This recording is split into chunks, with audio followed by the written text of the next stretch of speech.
welcome to the Deep Dive.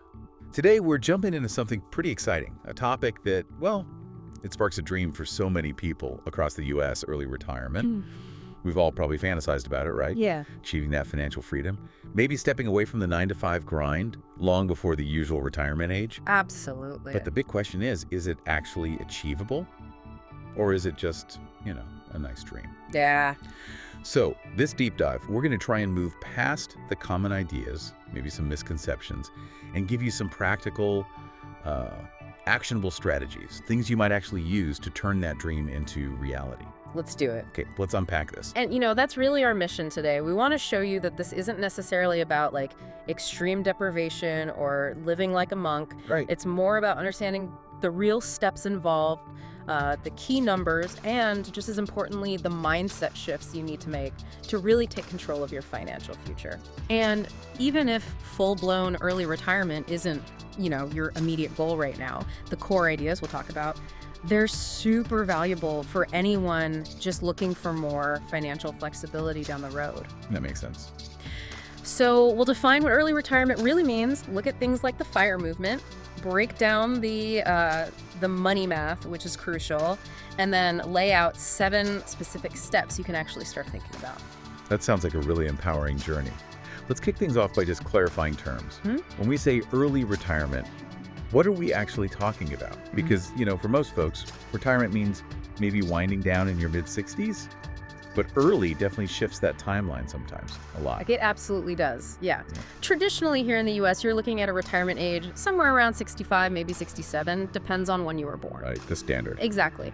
But when we talk early retirement, we're shifting that way, way earlier. We're often talking about people leaving full-time traditional jobs in their, say, 40s or 50s. Okay, 40s or 50s. Yeah, and for some people who are really aggressive with their planning, maybe started young, it could even mean stepping away in their 30s. Wow, your 30s.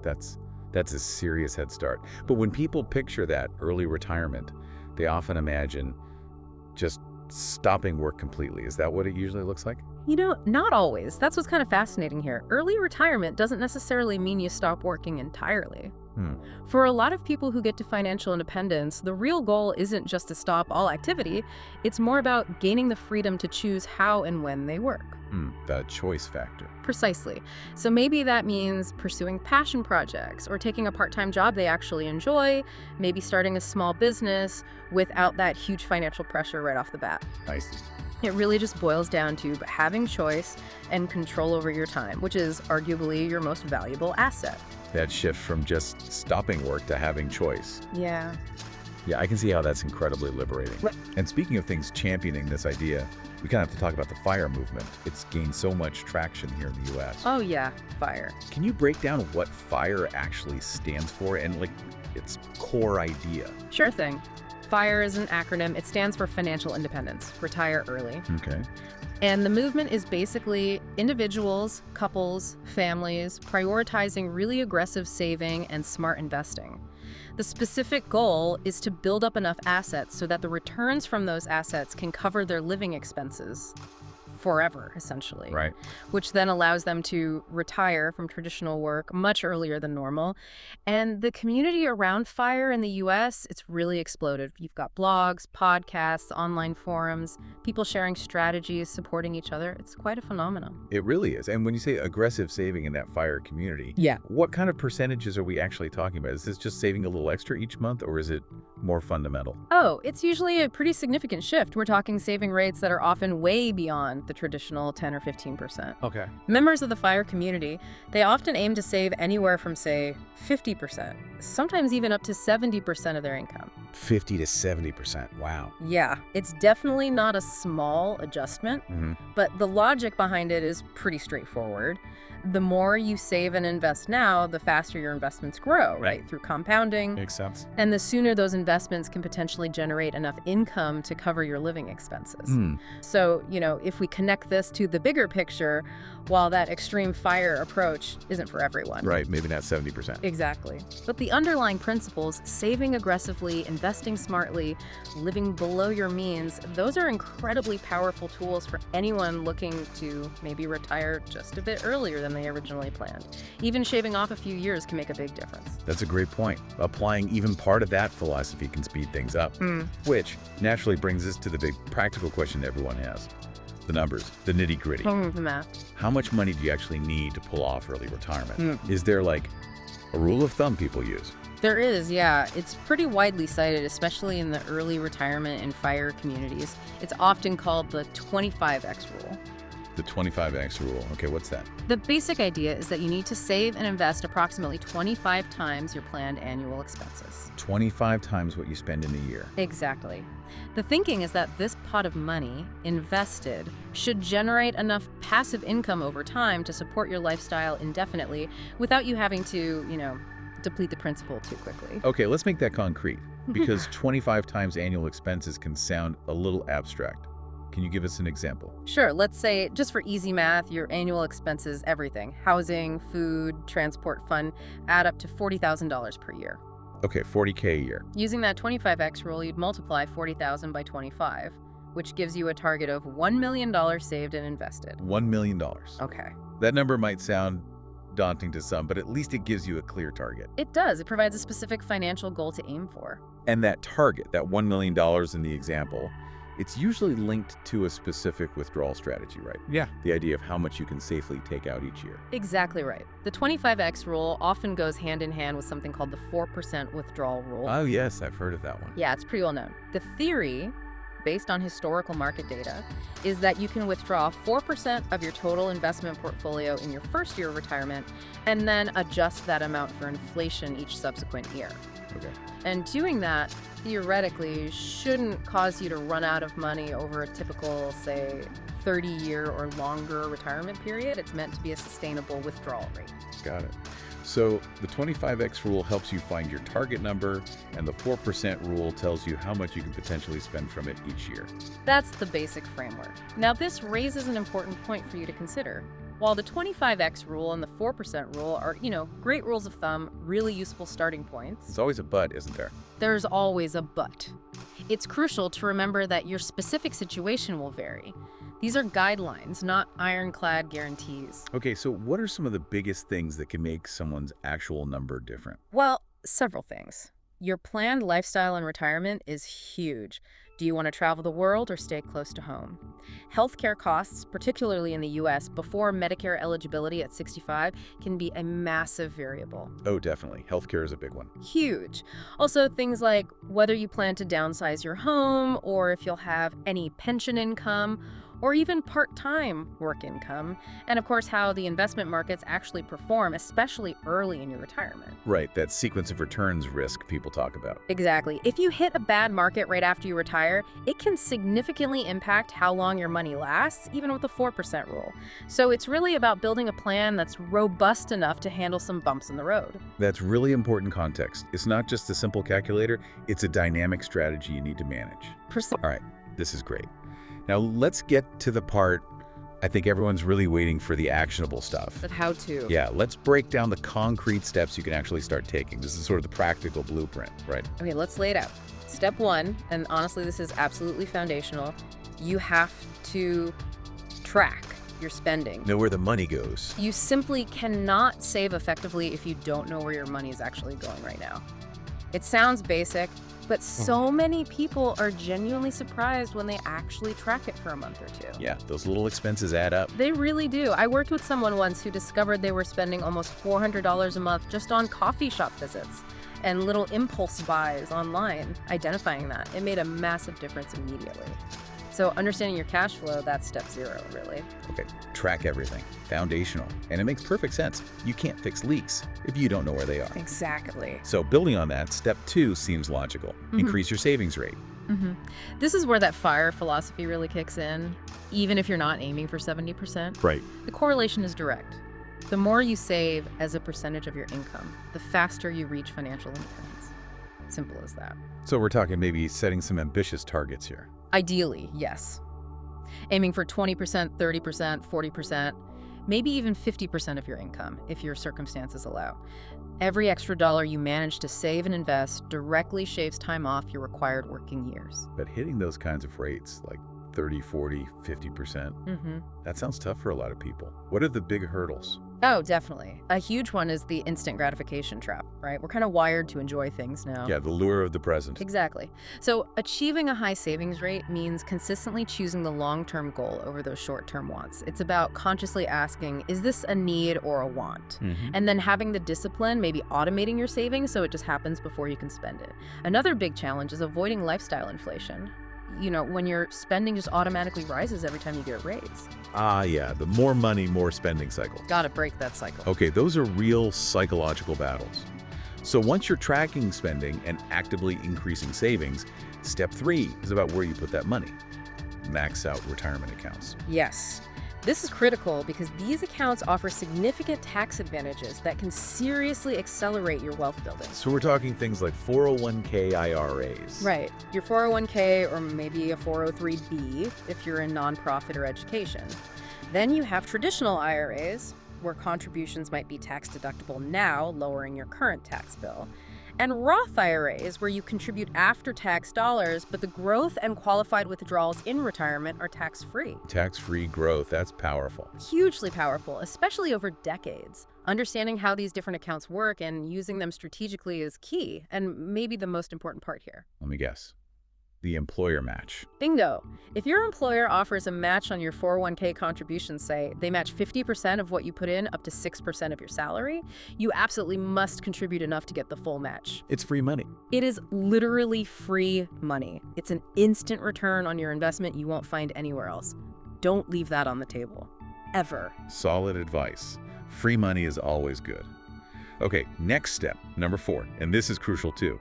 Invest smart. Because just saving money and sticking it in a savings account isn't enough. Right. Inflation will just eat away at it over time. Precisely. You need your money to work for you, to grow faster than inflation, and that means investing it. So what kind of investments are we talking about here? We're generally talking about putting your savings into assets with potential for long-term growth. Things like stocks, or often for simplicity and diversification, low-cost, broadly diversified index funds. Index funds, right. Own a tiny piece of lots of companies. Exactly. They let you capture the overall growth of the market without having to pick individual winners and losers. Real estate can also be part of the mix for some people. The key insight here isn't about trying to time the market or find the next hot stock. Which is really hard, maybe impossible. Right. It's more about consistently investing, capturing that broad market growth over the long term, and keeping your investment fees super low. Let compounding do its magic. Low cost, consistent investing. Got it. Okay, while you're growing wealth through smart investing, step 5 is about tackling the other side of the balance sheet. Reduce debt. Yes, especially high-interest debt. Think credit card balances, maybe high-interest personal loans. This kind of debt is like an anchor dragging down your financial progress. It's a retirement killer, frankly. Because the interest works against you. Powerfully against you. The interest payments you're making are actively canceling out some of the gains you might be making elsewhere. Getting rid of high-interest debt as quickly as possible frees up so much more cash flow that you can then redirect towards your savings and investments. It makes every dollar you save work that much harder for you. Makes total sense. Eliminate the drag. Now, step 6. You mentioned this earlier, and for people in the US, it's a big one. Plan for healthcare. Huge. This is a critical piece of the puzzle, especially for early retirement. Because you're likely retiring before you're eligible for Medicare at age 65. Exactly. So you're on your own for health insurance for potentially decades. You need a solid, concrete plan for how you'll cover health insurance premiums, deductibles, copays, potential unexpected medical bills. And this can be one of the biggest expenses, right? Easily one of the largest, and also one of the most unpredictable. So you absolutely have to factor realistic healthcare costs into your 25x calculation or whatever target you set. Don't just gloss over this one. It needs serious planning. Crucial point. Okay, and the final step, number 7. Build multiple income streams. Yeah, this one adds a layer of resilience and flexibility even after you've technically retired from your main career. So this isn't just about the investment portfolio. It can be more than that. Having diverse sources of income provides incredible financial stability. Think of them as shock absorbers. Shock absorbers, I like that. Yeah, they can help you navigate things like a market downturn early in retirement, that sequence risk we talked about, without having to sell investments at the wrong time. Or they can simply cover discretionary spending, like travel, without you needing to tap into your main nest egg so heavily. So what kind of streams are we talking about? Could be anything, really. Side hustles that you actually enjoy doing, maybe some consulting work in your former field, but on your own terms. Rental income from investment properties is a classic one, or even just focusing on dividend-paying stocks within your portfolio. Multiple streams just create more options and less stress. Okay, those 7 steps: track spending, boost savings, max out retirement accounts, invest smart, cut debt, plan for healthcare, and build income streams. That really lays out a clear path. It's a comprehensive framework. But like you said earlier, retiring early isn't just about the spreadsheets and the bank balance. Not at all. It's profoundly about the choices you make for your life, the lifestyle itself. So let's shift focus a bit, away from just the money, to that more holistic side, the lifestyle and the mindset shifts needed. Because moving towards FI often means changing daily habits, right? It absolutely does. You often see people making conscious lifestyle adjustments that align with their early retirement goals. Like what kind of things? Well, a common one is geographic arbitrage, potentially moving from a high cost of living city to a cheaper town or even country to make their savings stretch much further. Right, making location work for you. Exactly. But it's also often a fundamental shift in values. Less focus on accumulating stuff or luxury goods, and more emphasis on experiences, personal growth, relationships, and of course, freedom and time. It's about consciously deciding what you really value. I think a common worry people have is that this means living a life of, extreme sacrifice, feeling deprived all the time. But that's often not the story you hear from people who've actually done it, is it? Yeah. It seems more like they're redefining what rich or good means to them. That's a perfect way to put it. The mental shift is maybe the most critical piece of the entire puzzle. More important than the savings rate. Arguably, yes, because it drives the savings rate and the consistency. Many early retirees will tell you they don't feel deprived at all. Instead, they feel incredibly liberated. Liberated, okay. Because they've made a conscious choice to prioritize their freedom and control over their time above other things. They figured out what truly brings them joy and meaning, and then they aligned their spending, their saving, their whole life, really, towards achieving that. But that takes discipline. Oh, absolutely. It takes patience, huge amounts of discipline, and the ability to say no, sometimes repeatedly, to those tempting short-term pleasures, all for that bigger, long-term goal of freedom. It's a long game. It is. But when you finally get there, the payoff is, well, people often say it's priceless. Just waking up each day knowing you don't have to work for money, knowing your time is truly your own to allocate as you see fit. That's the ultimate reward. Waking up every day knowing you don't have to work for money, that's priceless.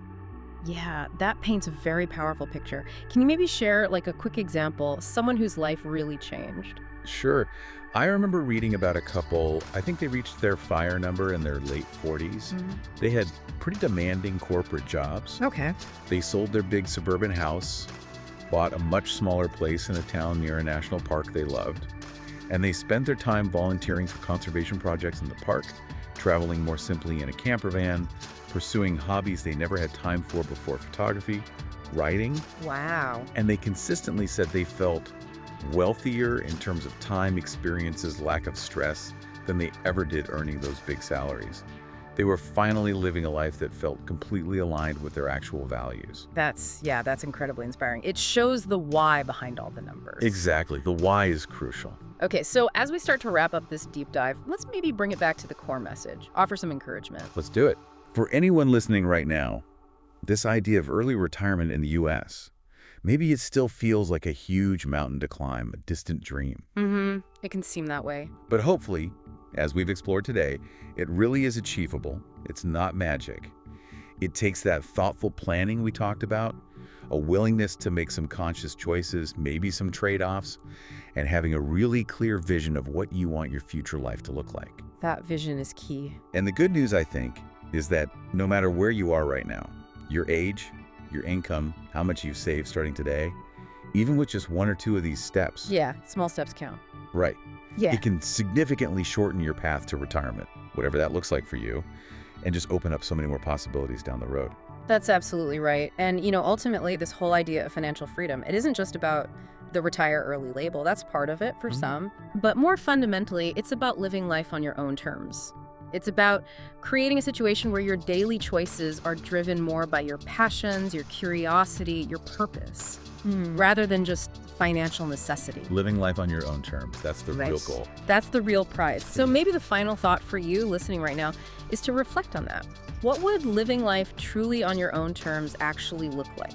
And maybe more importantly, what's one small step, just one thing you could maybe start doing today or this week to move just a tiny bit closer to that vision?